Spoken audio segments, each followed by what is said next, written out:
Exactly. I'm going to start recording, guys, and Okay, great. on.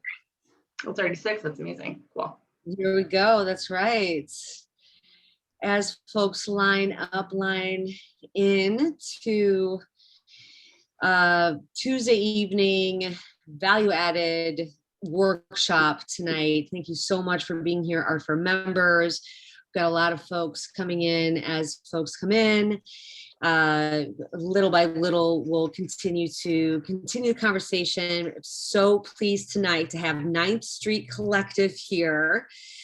Thank you so much, Courtney, Childress, and Audra Lambert. We're here to talk about The Price is Right, pricing your artwork to further your career. And it couldn't come at a better time.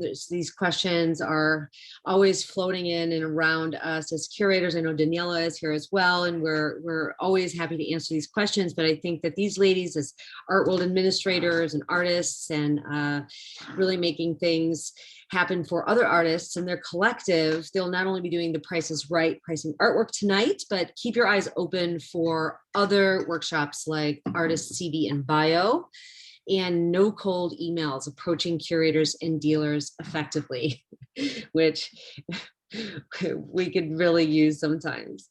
So without further ado, I welcome the 9th Street Collective. Hey, everybody. Oh, hello. Hi.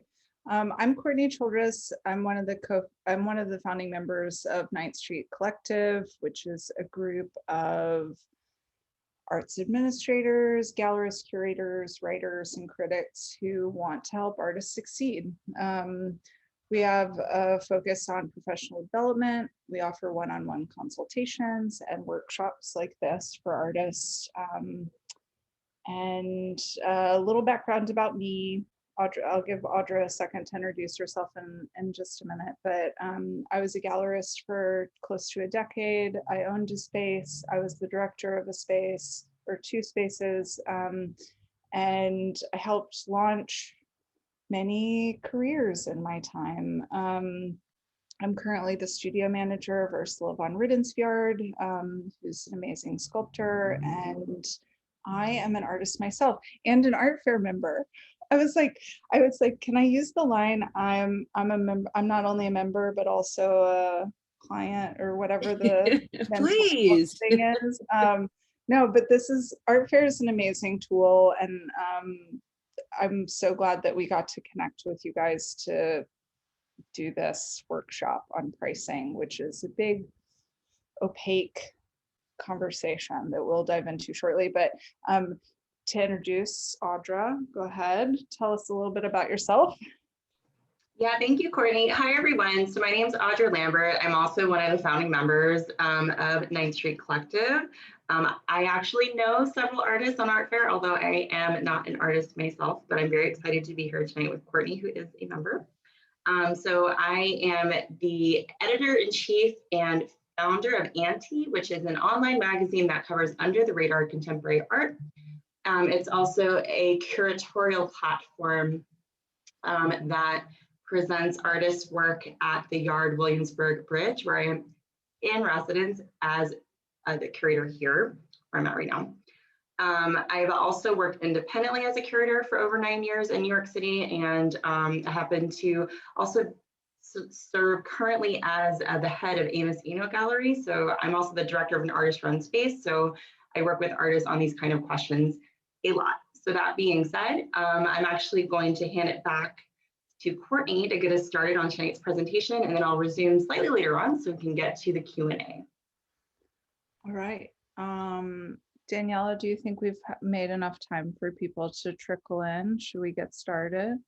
Yeah, I think so. I think it's 6:04. Yes, and I think that's good. If people need any catch up, I will probably repeat myself because some of these points I have to like put a big exclamation on. So they'll likely catch up if they join us a little late. And I realize I have a few minutes of an intro to kind of get us situated before I hand it over to Courtney. So let me give us a little bit of a platform to slowly like head into, like, rather than have like firmly diving into the pool, we'll kind of ease in. So let me start off here just with a short recap of tonight's overall topic, what we will be covering tonight. So how should I price my work is obviously the theme of the evening.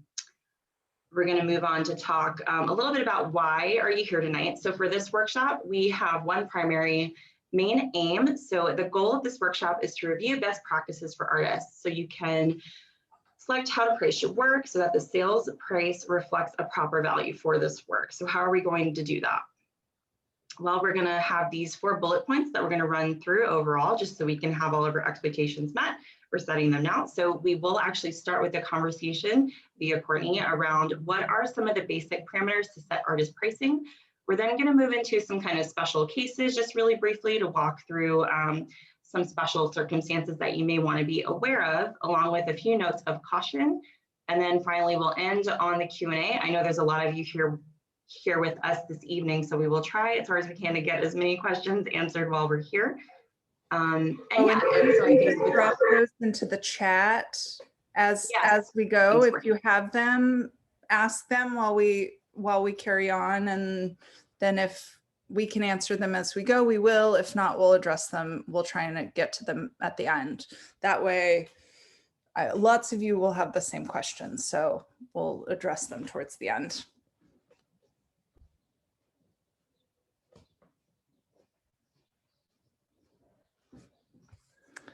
Should we get started? Should I get started? Let's do it. Okay. I think. Okay, so the main criteria for pricing your work, I'm putting these in the order that I expect you to adhere to them and think through them. But the first criteria is previous pricing for your artwork. This is where we start. Most important question to start with is, what have you sold your work for in the past? This is where you'll set your price point. You can always increase the price of your art, but you can't go backwards. It's basically like, I like to use the analogy of adding salt to your food. You can always add a little more, but once you put it in the pot, that's it. You can't take it away. So you really have to be thoughtful about your pricing from the very beginning. I've seen artists get in hot water for going backwards on their pricing. So say you sold a work for $2,000 and then realized, ooh, that was a little bit too high based on the other criteria that we'll go over shortly. It's bad business to then turn around and decrease the prices if you've already sold something for that price. Because say the collector you sold the work to finds out through the grapevine that your prices are now $1,000. They have every right to be upset that they paid double what the work is worth currently. They may even approach you for a refund. I have had this happen to me, not to me personally, but to an artist I work with. It wasn't her fault, but another gallery sold her work for a higher price and they came to me looking for a refund. And it was like, what happened? But this other gallery thought that they could get a higher price tag for the work, so they tried to. It ended up biting the artist in the butt. So be very careful. So that said, if you've only offered a piece at a certain price and not sold it for that amount, it's okay to change the price. Say you thought you were going to be able to sell something for $1,500 and it just wasn't right at the moment. If you didn't sell it, it's fine to change your prices and to decrease the price. But so aside from previous sales, your exhibition history and awards and recognitions that's how you should base a lot of your, the value of your work, basically. It's what shows you've participated in, what galleries have shown your work, what institutions have shown your work, what online exhibitions you've been in. So, you know, if you've had your work in lots of group shows, that's great. But you should consider the reputation and location of these spaces. Is it a cool gallery in Bushwick with a great audience? That honestly means a lot more than showing work at a completely unknown gallery in Chelsea, or, you know, even in Tribeca or one of the fancier neighborhoods. Like if a gallery has credentials or a good audience, that actually means more in the pricing of and value of your work. And then existing collections and collectors. This is who owns the work. Has your work been purchased by a major collector or museum? This would definitely increase the price, increase the value of your work, the retail price.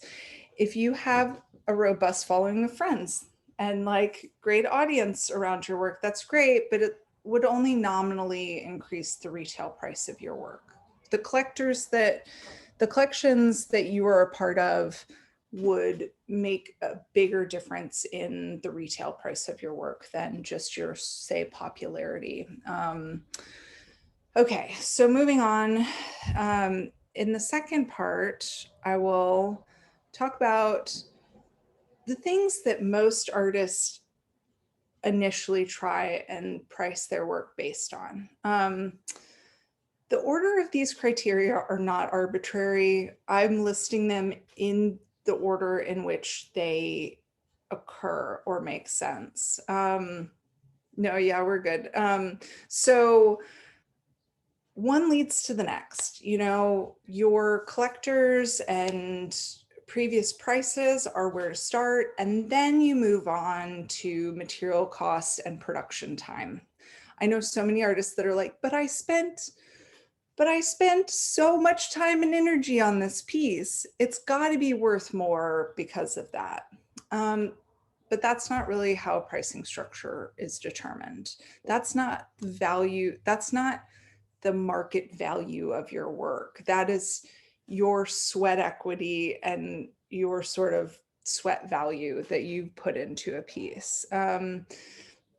You know, the retail price for a work that took one artist 10 years to make could be less than a piece that took another artist 10 minutes to make. This may seem insane and unfair, but say artist A has never been in a show.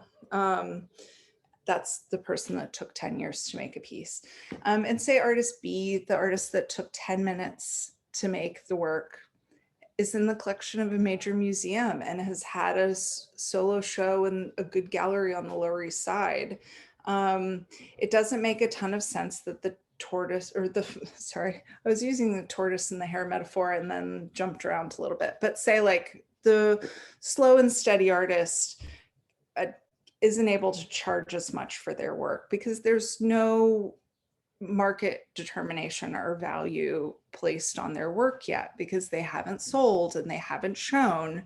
But then, you know, obviously, like in this instance, the fast artist wins, but slow and steady is still ultimately the good goal for pricing. We want to be careful about each incremental increase, and you know, you're not trying to race ahead. And also, thing to consider with this also is that, you know, I think about Jay DeFeo, The Rose, for instance. Like that piece took her, I think, multiple decades to make, and is a insane ton of materials and labor, and you know, she was not recognized well in her lifetime. And so it took until way later for the price of her work to reach the value of the effort and labor put into it. And not to say that that's true for everybody, but it's just a good example of like, you know, just because you've spent a ton of money on materials and, you know, your stretchers cost X amount of dollars, it doesn't really matter until you have the market value of your work to back that up. So let's talk a little bit about editions, because this is something that I feel like so many more artists are encountering these days. We're working with multiples. You're a photographer and you have you can make multiples of an image and sell them, or even, you know, my boss, who's a sculptor, is making editioned bronzes, so she can make multiple editions of the same piece, and it does change the pricing structure of the work.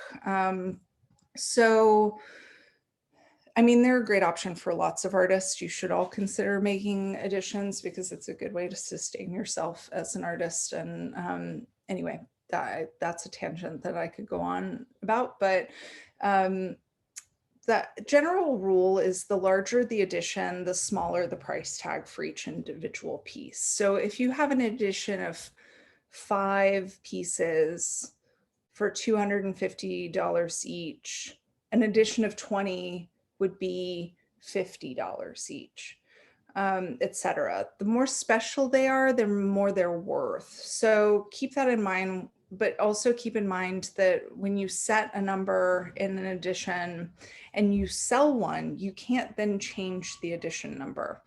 You don't get to, you know, oh, well, I sold 3 of an edition of 5 and I only have 2 left. I want to add more to the edition. That again could really be upsetting to collectors and potentially get you in some hot water. So once you have set an edition and sold one, you can't go back. Stepping editions, this is a good way to sort of, as you're making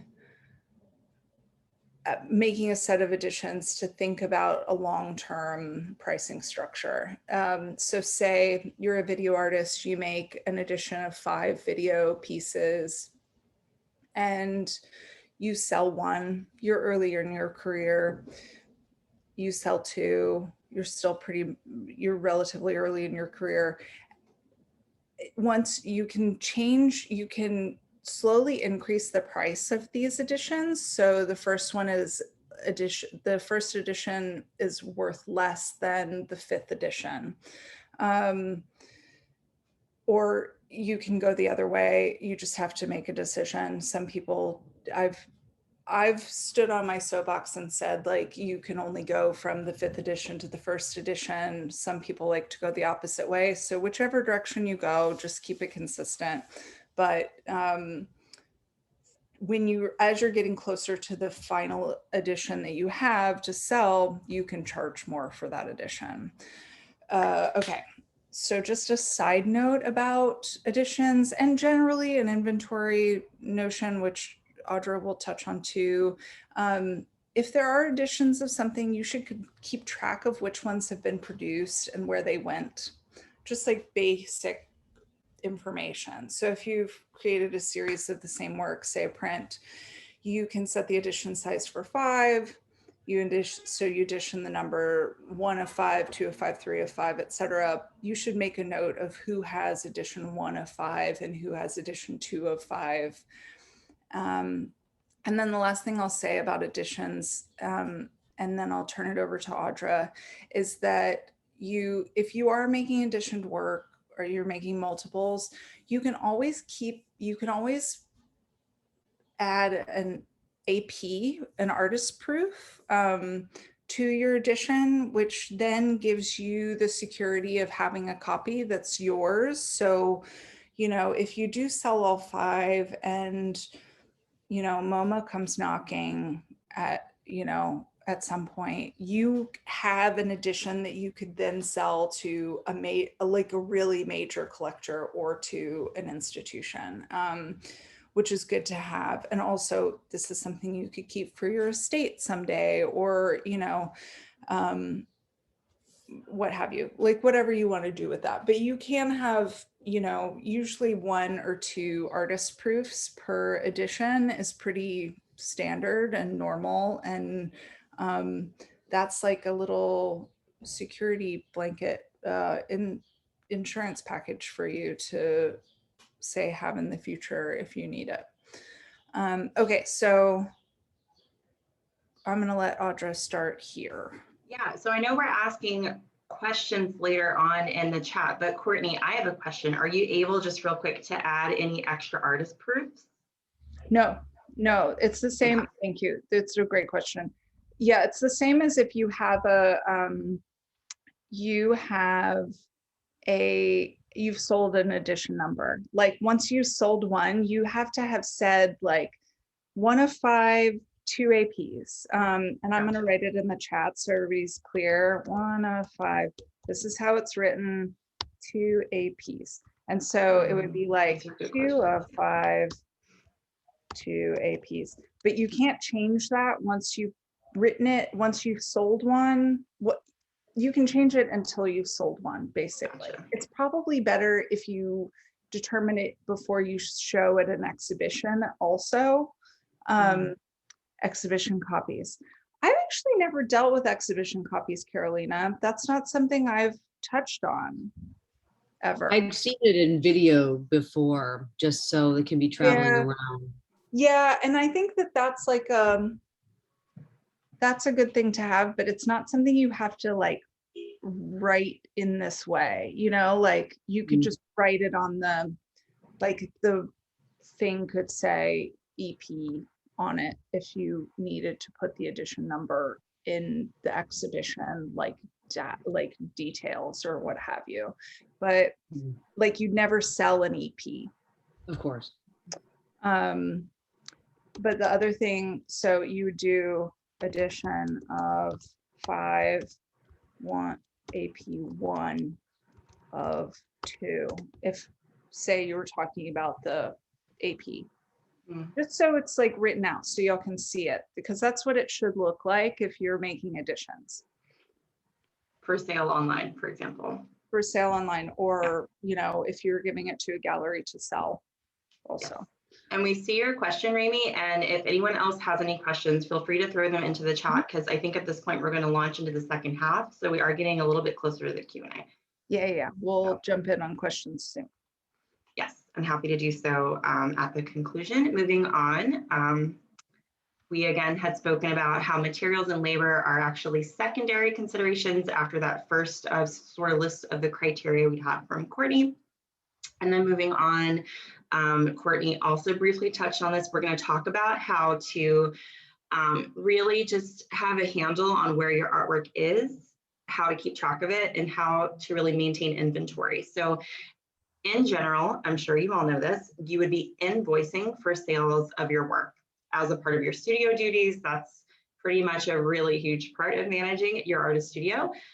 However, there may be special cases. Perhaps you had your work in a show and the curator just really loved a small piece and you wanted to offer it to them just as a gift, or you have a friend that's a grant writer and they're helping you on something and you wanted to maybe have a barter system, right? There's always, I mean, I could think of a million examples. We all have them, right?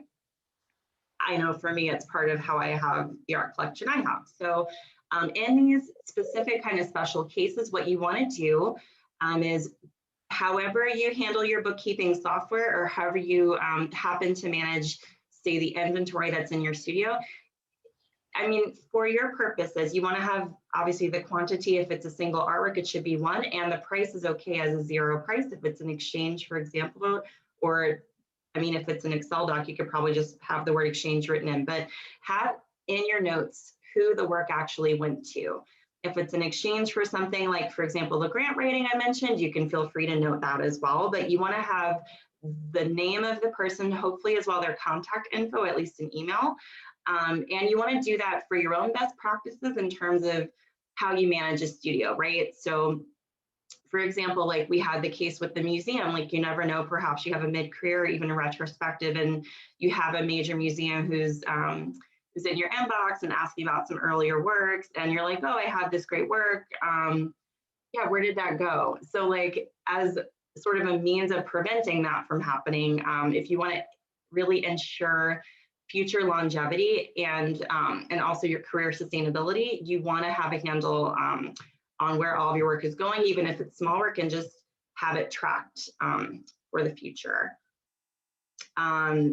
Happy Pride Month. It's the 1st of June. So I have this amazing quote from Micheline Thomas, who's incredible. She says, I knew what I was doing, but I never really considered the magnitude of how my images were transformative to people. So again, it is really important to keep in mind that the work that you are making has a value, and you should always strive to respect that as well.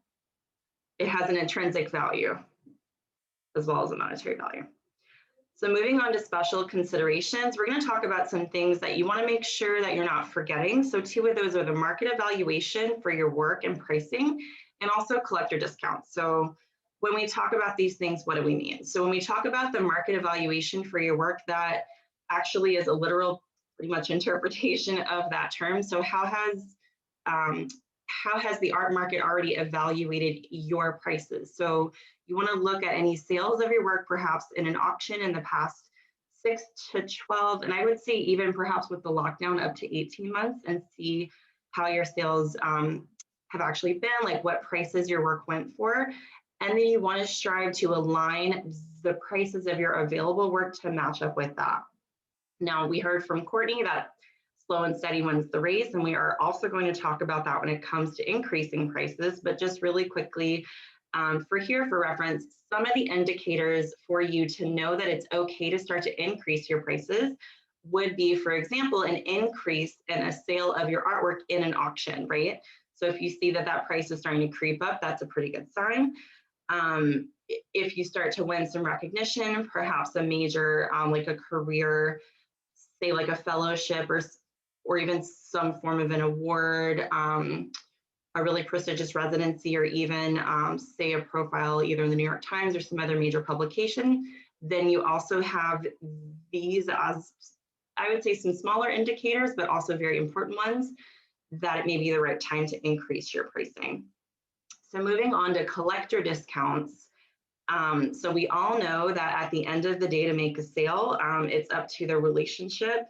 I mean, obviously the value of the artwork is important, but also to make a sale, it's important to smooth the relationship in between an art dealer and a collector. So one really big way that that happens is having a discount for the collector. And this is something that you can actually help to facilitate while still also respecting the value of your artwork. So what does this mean? So for example, if you're invited to say have a few works in a group show with a curator that you know, but you aren't actually represented by them, then as you're sending over the images of the artwork and the information for sale, then you can add in actually a little bit extra, say maybe 20% of the value of the artwork.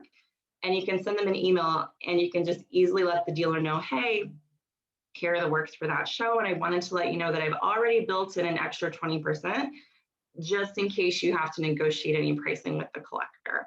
You want to let them know that, so that they have an awareness that they have some wiggle room, and hopefully that will help them to close the sale for you as well. So again, it's just important to keep in mind that a really big part of sales happens to be negotiation. Okay, and then we have a few notes of caution, and then we're going to move on to the Q&A, so just have your questions ready. Okay, so we've already heard this, and we're going to reiterate, because if you only have a single takeaway from today, this is probably it. For price control, you really do not want to increase your prices too quickly. That's why we have not one, but 2 exclamation points there. So again, if you have an exciting career milestone where you happen to be moving, say, into a gallery stable, they have you on their roster, they're excited to announce you, and then you say have a meeting with them and they want to increase your prices, say by 250%. It's important for you to ensure the sustainability of your own career, because the gallery has their own, I would say, their own set of considerations. So it's important for you to serve as an advocate for yourself, and to just, in a respectful way, just sort of let them know, you know, I'm firmly aware of what my prices are for my work, and I just want to make sure that I'm increasing prices in a sustainable way. So moving up slowly, right? Again, the idea of a tortoise, and having a sense of a mutual respect around pricing is really important from the very beginning.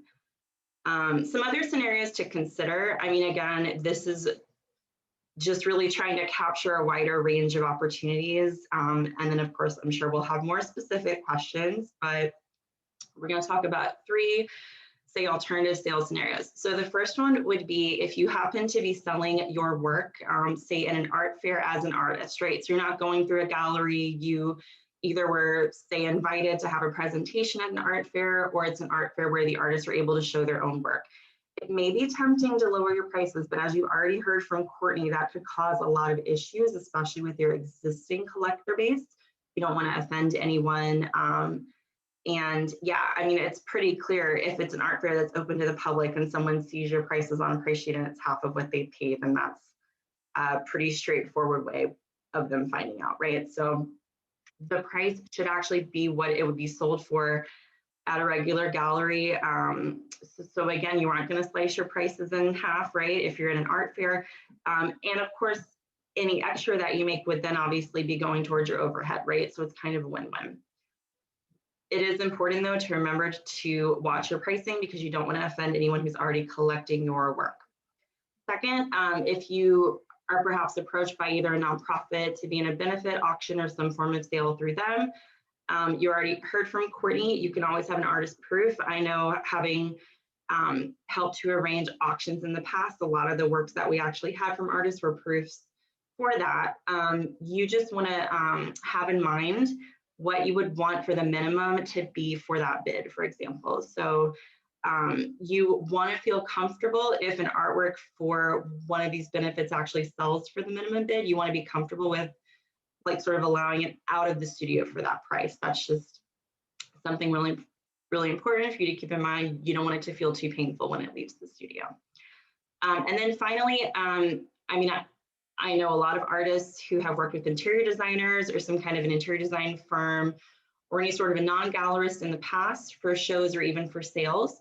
One really important point is that you should have your own form of a contract already ready for that. So you may want to call up a lawyer friend or relative and just run some ideas by them, say, hey, you know, I have some works in my studio and I may be approached for sales, and they may say, I got you. And a lot of interior designers already have their own version of a contract, but that's obviously going to benefit any of those sales that they happen to be making. So it's important for you to have your own because you know it's going to benefit you in the end. Okay, I think those are the major kind of alternative sales.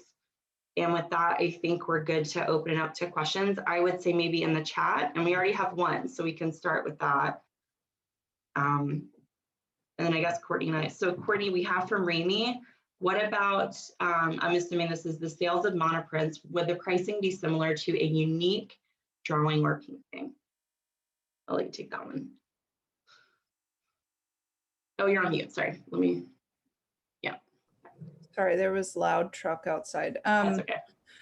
So yeah, for sure, a monoprint is going to be treated the same way as a drawing or a painting. It would be more like a work on paper than a painting, because I will say that works on paper typically do sell for a slightly lower price point than a canvas, like a stretch canvas, just because unless it's framed, there's added steps to get it ready to hang on somebody's wall. But yeah, a monoprint would be treated the same way because it's unique. And even though it says print, it's a singular print, monoprint. Oh, Daniela says, what if a gallerist won't disclose the name of the collector? It is your right by law to know the name and the city and state where, a city and country where your work went. So if a dealer isn't disclosing that to you, that means they're being bad. They should be telling you these things. Because if they're not telling you, that that's shady to me, and you should follow up and make sure that they give you that information. But it is legally your right to know where these things go, because you need to keep track of all that stuff for your future archivists, for the future me's of the world that have to dig all that information out of the ether. Follow up and find out where that stuff went. I'm doing work for Ursula. I end up having to try and track stuff down via defunct galleries that don't exist anymore, and like where they sold work to, because she didn't follow up and find out where it went. And don't do that.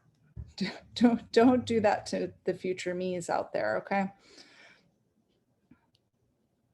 Adam says, how would you figure out where to begin with editioning? For instance, going from making unique prints to an edition-oriented practice. Is there a good ballpark percentage for lowering prices from unique levels to an edition to one of an edition?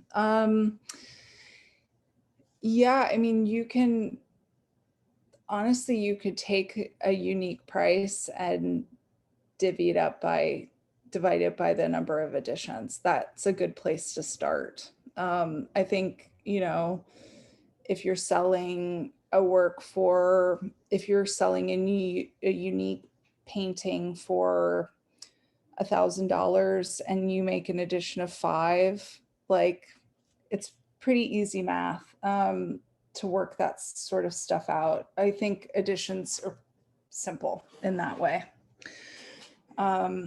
If you're already making unique things, and then just tweak, because if it feels like, you know, $200 isn't enough for what you're making, then maybe it's $250 or maybe it's $300. But, you know, I've found that if somebody's doing unique and then adds an addition to their practice, it's a pretty easy, it's just a little math. From Andrew, how about the impact of size of the artwork, such as a painting, even if you've done a small piece and then a bigger version, I'm assuming of the same medium, which again would be kind of like a little more labor, a little more in terms of materials. But I think it, I mean, again, if we don't know, I mean, is it like 3 times as large? It would probably be helpful to parse that out a little more. Also, is it the same image you're making Right. a larger version of? Yeah. Yes, say 5 times the size, Andrew, of the same image. Yeah, that's what he says, yes. That's what the yes is to, okay. Yeses. Similar, oh.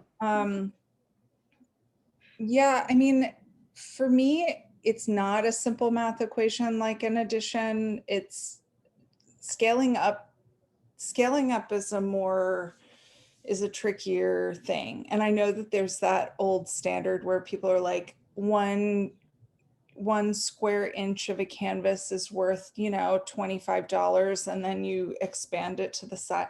I've never bought into that because it feels weird and not like, it doesn't quite make sense. And then you end up with weird prices like $1,625, and it's like, ugh, stop. Don't do cute things with your prices. That is such a turnoff.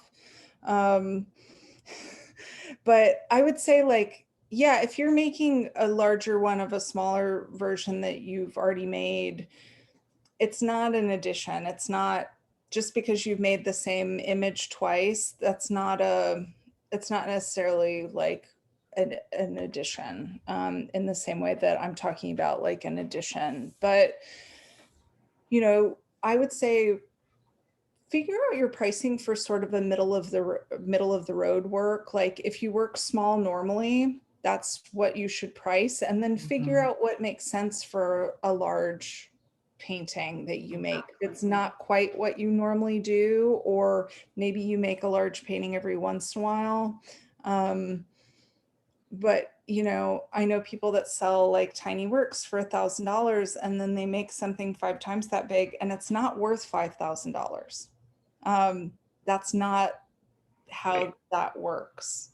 It would maybe be worth $3,000 because your market evaluation is based on the smaller ones. Does that make sense?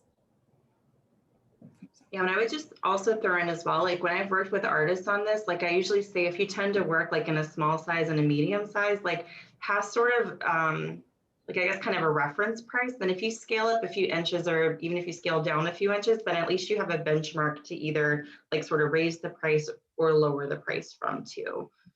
And who knows, in the future, you may work at a huge scale, and obviously like a commission or something like a mural is going to be absolutely different, but at least you kind of have like a benchmark to actually start with. And as far as commissions are concerned, I want to just say, like, you can charge more for a commission than you would your normal retail price. And that's just because somebody is asking you specifically for something that, like, suits their taste and their scale, that's in some way like you are maybe sacrificing a little bit of your artistic, like whatever, to meet their needs. You can charge a little more than you normally would because that's a special circumstance. I wouldn't like double the price for a commission because that's, again, out of bounds, but you can charge a little more for something custom made. From Julia, because I just want to make sure we're going back. What do you think about prices being listed online versus inquire request price, which would require a person to contact you / the dealer? I've seen both, and sometimes it differs according to the value of the work, the online platform, the context. But do you have any opinions about this in general? I have worked with artists who have like 4-figure price points that are of larger work, and they've also shown smaller works in the same show, for example, here at the Yard or in other shows that I've curated. And if it's a significantly larger work and it feels like it's maybe $2,500 more than anything else on view, then they actually, for that one work, they may say, you know, like inquire for this, because it just feels like it's an outlier. But Courtney, I'd love to hear your viewpoint on that too. So I hear you on that. I think that makes sense to say, like, inquire about this. I'm a little on both sides of this idea because I love the transparency of like art fair and artsy and being able to see what's out there and like what's comparable and if you can afford it.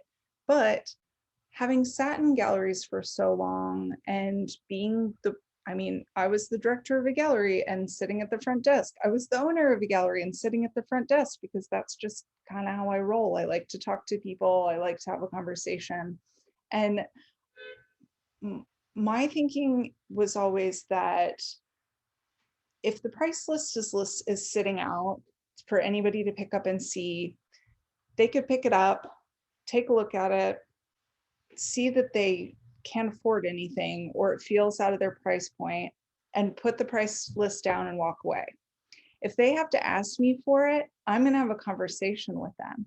I'm going to understand who they are a little bit. I'm going to probably offer them a discount. I'm probably going to maybe even work out a payment plan if they wanted to be, if that's something, if they're like, I love this work, I can't afford a $3,000 painting. And I'm like, okay, well, could you afford it, $500 for the next few months or something like that? So I feel like in some way having that inquire or request price makes it so there's engagement that might not necessarily happen if they're just able to pick it up and take a look at it. I know that I could actually say the complete reverse is true. So it's kind of a tricky thing, but I feel like we live in 2021 and we are in the age where we can look at prices for artwork online. There's online viewing rooms, a lot more. They're so ubiquitous now that it's kind of nice. You get a sense of what prices are and you can have a conversation or choose not to. Yeah, I was actually going to say, I know a lot of art fairs now, they're really trying to move immensely towards, I would say, more of a transparent pricing model on the whole. So if you are going to have your work in a fair, that's something to keep in mind, is it will likely be shown. But I wanted to ask you, Courtney, sort of on top of that, because you've actually worked in a physical space for so long, do you feel as though there's a difference between having that conversation kind of in person, like say, versus an online platform like say art fair? Yeah. Yeah. I've had perfectly like natural exchanges with collectors online, but because some collectors prefer it. Like I know collectors that I've sold work to that I've never actually seen in person, that we've just done a like rapid fire email exchange or phone call or whatever. That's to each his own. I don't know. I think both work and both are equally valid ways of communicating, especially nowadays. I know some dealers would be like, no, you could never exchange that kind of information like via email, but those guys are also like in a different echelon and maybe like dying off. Shh, don't tell them. But no, I think it's like transparency is great. It feels nice. But there is a difference in the way that people are engaging in general. So I think it's just of the times. We'll say it's a shifting paradigm. How about Yeah, that? there we go.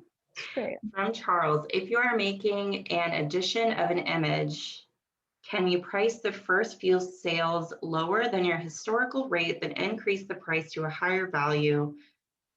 I'm not sure I understand this question. Sorry. Do you want to read through that? If you are making an edition of an image, I'm can you missing price the something. first few sales lower than your historical rate, then increase the prices to a higher value so that the total average price is in line with the rest of your work? Is that stepped No. editions like you talked about? No, Well, never mind. that's Okay. step.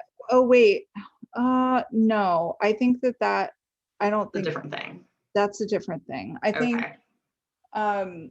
if you've sold editioned work at a certain value, you then have to keep that value. It can't, the final edition that you've sold can't match your historic rate. I don't think that makes sense. Like the first edition should match what you've sold work for previously. I'm glad you caught that. Okay. Oh, Thank you, I had to Julia. read It's a it out pleasure loud. having you. Oh, sorry. Go ahead. No, I just had to read it out loud to myself. I know. It was like a I got it. I got him after a second. I had to read it through a couple of I'm times. happy you did. For me, it was like what are those math questions where it's like a train leaves the station? I'm happy you took it. Okay, Julia says, I appreciate hearing all these positions. Thanks so much. We have a few more minutes. So if anyone else has any specific questions, I can go back up through the presentation. Perhaps you've had like a specific scenario happen that you want to have some clarity on, or you're looking forward to being in like a new type of show. Like we're here as the resource for you. Yeah, we can answer really specific. I'm happy to answer really specific questions. Oh, Yeah, curious what you like NFT about related. NFTs. I love this question.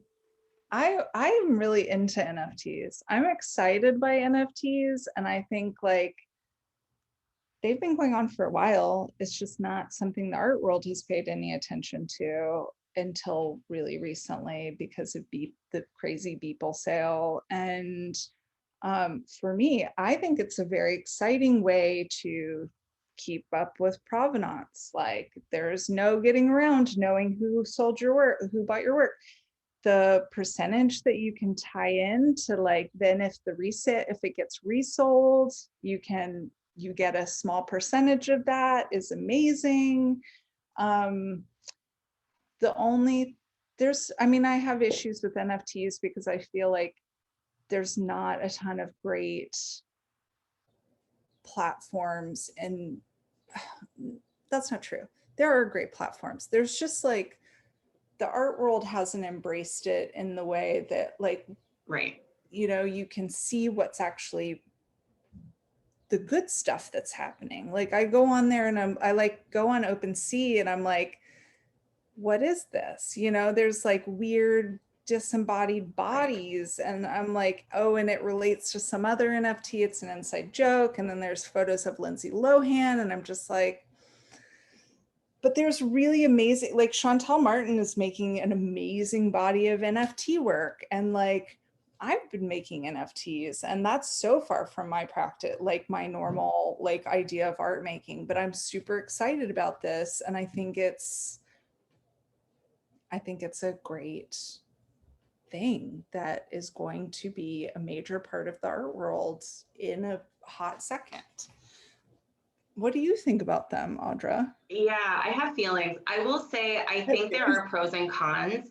However, as long as you have a knowledgeable sense of how you're approaching it, like I know there are some amazing webinars out there on NFTs. If you happen to be a Clubhouse member, there's a few groups that actually have these conversations regularly. You want to educate yourself around it, how they're made, how they're sold, how you would then obviously be paid, like you heard from Courtney, for them. However, you have new platforms and like really incredible artists working in that vein. I know the Every Woman Biennial through a partnership this year. That's the only thing they're presenting in New York is NFTs. So That's yeah, really there is an audience for them, and it's absolutely an exciting way to move forward. But you want to be educated as you head into that sphere. Yeah, there's lots of actually really good articles online about this, which I've been doing my homework about because I was like, what does this even mean? And having conversations with other artists that have already done them, right? That's really critical. Yeah, that I think helps. so. There was a really great, it was kind of long, but Beeple and Jordan Wolfson did a talk on David Werner, like their like thing. And that was a really interesting conversation about the art world and like the digital art world and how different they are and like how kind of clueless one is about the other. It was like an hour and some change, but it was something good to listen to. Okay, wait, just so we're still, how would you even think about pricing and approaching the NFT space?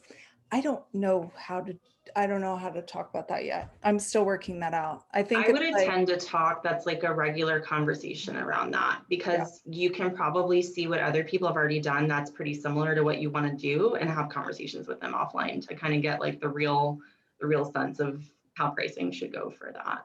Yeah, I mean, that's a tricky thing that I'm trying to figure out for my own work. So I don't have a great. It is also, I mean, it's established, I guess, but it's still so new that like you can't really like see what auction prices were from like 3 years ago, right? So it's like I mean, I feel like everyone's still figuring it out, but we're all kind of figuring it out together. So if you're able to be in sort of a safe space where you can have a conversation and you don't feel like you're ignorant, then it's best to do that. So you're like really aware of what other people are thinking and talking about and how they're selling, things like that. Yeah. Carolina says, or sorry, Carolina. Sorry, Caroline. If your gallery splits the framing or fronts the framing or doesn't help frame at all, those are 3 different scenarios. How do you add, subtract production and or framing pricing in the work with your gallery? I always prefer when artists already build in framing price when they have a retail price for their work. I've had artists who like frame things last minute because it was like a mixed media work and they didn't feel comfortable just having it mounted. They wanted it framed. And then afterwards they were like, oh, I already sent you a price, but like, here's the extra for framing. And like, we'll just like split that. And I was like, no, like, please next time just come with it framed and have a price for that. Because it can be frustrating for the dealer to try to work with something like frame versus unframed. If you had a pricing already set up, but then you framed it, it just, in general, I mean, this is a gallery scenario and I primarily work independently. So I would obviously hand the advice on the gallery side over to Courtney, but I would just say if you plan to work with a curator on a show and it's a group show or what have you, just figure out if you want it framed or not and price according to that. But Courtney, that being said, I've ranted, I'll hand it over to you. That's okay. This should all be. I'm unmuted. Okay, so this should all be written into a consignment agreement or any sort of like document that you agree to when showing with anybody, whether it's an independent curator or a gallery. And these are all different instances. Like I've seen works where, you know, the retail price is listed as such plus $200 for framing or $100 for framing, and that's written like that in the checklist. I've seen you just fold the price of the frame into the retail price, and then what has to happen is like whomever paid for the frame should get reimbursed for that framing cost before you divide your profit. So if the work was $1,200 and the frame was $200, you take off that $200, you give it to either the artist or the gallerist, whoever paid for the frames, and then you divide your profit. But this should all be in writing and all be very clear before there's any conversation about sales, before any checklists are printed. And so I think Audra's point is just like, don't try and fold that in later. Don't try and recoup your costs later. Get it out there and say exactly what is what. I mean, I think so much of what we talked about today is just like having frank conversations about things is super important through all of this. And these topics are scary and feel really personal and sensitive. And you're like, but I made this thing and it's part of me and I'm going to give it to you to sell. You have to think about this from a business perspective and just be very clear and open about all of the details, and get everything in writing. Everything. We have Okay, one more question from Daniela, Mhm. which is actually, I think, a question that might apply to a lot of people. What if you make really accessible work at accessible prices and very large installation work? How do you price the large work that the average person would not collect? That's a hard one.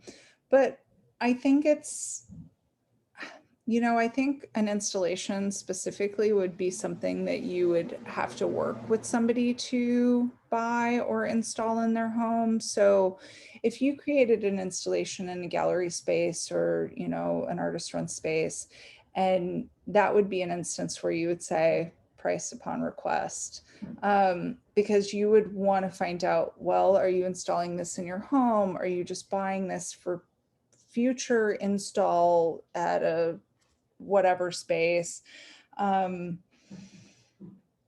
Because you then have to figure out like all the labor and production and all the materials costs around these things in order to reinstall it and put it in a different situation. There's all these considerations when making an installation or, a work in situ that then you have to refigure out in a different instance.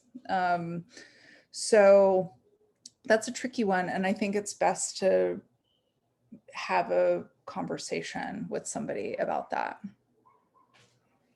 Yeah, no, all of that. The only thing I have to add is like, there's nothing wrong and you shouldn't feel in any way like either weird or awkward about having a wide range of pricing in your practice. I think that's a great sign that you're trying to like really allow space for someone that might be a new collector. So there's no reason to feel like, oh yeah, I shouldn't price things high because I have other works that are priced low. Like it's absolutely fine for the two to live separately, but within your practice in harmony, if that makes sense. I mean, in general, you just want to make sure, like, if you're an emerging artist and you want to get your work into the world, price it so you can get it out into the world. And so if you want to put up a great, amazing installation and you're willing to do so for materials and labor, do it. It might benefit you in the long run. It's sort of like the crazy discounts that we have to give sometimes to really big collectors or institutions. It ends up being worthwhile because then your price point can increase and it's, so think about these things in the long term always. Do we want to end on one last question from Raimi? Yeah, what is the scenario for having different bodies or medians of work? Oh, this is actually a really good question. I'm sorry. What is the scenario for having different bodies or medians of work? Could they all be at, let's see, different price points like monoprints versus ink drawings versus oil paintings? So I guess like, how do you manage price points across working in say a multidisciplinary way? Yeah, that's, I think that's a long conversation, but yeah, it is. But it's a good question to ask because that means that you're thinking about it and that's important. Yeah, I would say like the things that you're known for is probably where you should start your pricing. The things that you've shown, the things that have been purchased, the things that have been written about are where you should probably figure out the price point. And then, if you've made a bunch of monoprints that aren't as major as like a oil on canvas, or the opposite could be true. You could be known for monoprints and then make some oil on canvas, and the oils on canvas might be worth less than the monoprint because they've never been shown and nobody's ever bought them or even seen them, so I think it's got to be sort of the criteria that we went over, and like how you priced or shown the work, what the market value is for it. Yeah, I don't really have much to add to that. I mean, just if you obviously are working with a rare material, like if you're Damien Hirst and you're using like fine, fine jewels, then You're obviously not price. at our workshop. Yeah, but that's like if you're thinking about materials, and that's obviously going to bump up slightly according to like if it's a rare and valuable thing. But I Yeah, think that pretty much covers that. that's a great question, Rainey. Thank you. I Okay. think that's a good place to end. Agreed. That was, you all asked awesome questions. Super great addition to all the things that we already discussed. And I hope this was really helpful to everyone. Yeah, thank you so much for being here, everyone who attended. And if you missed anything, of course, we've got this recorded and we'll send out a link where it'll be a private link if you want to rewatch, get the input, and certainly Daniela, myself, Carolina, and Rihanna, we're here to answer any questions that may not have been answered about pricing your work. And remember, we do have a handful of other presentations and workshops coming up that we hope to get people excited about, which is one CV bio formalities and some others coming up. Thank you so much, Courtney and Audra, the 9th Street Collective, Daniela for arranging everything, and for everyone for being here. Enjoy the rest of the night. Thanks for having everyone. us. Bye, happy Tuesday. Bye, everyone. Have a good night. Bye.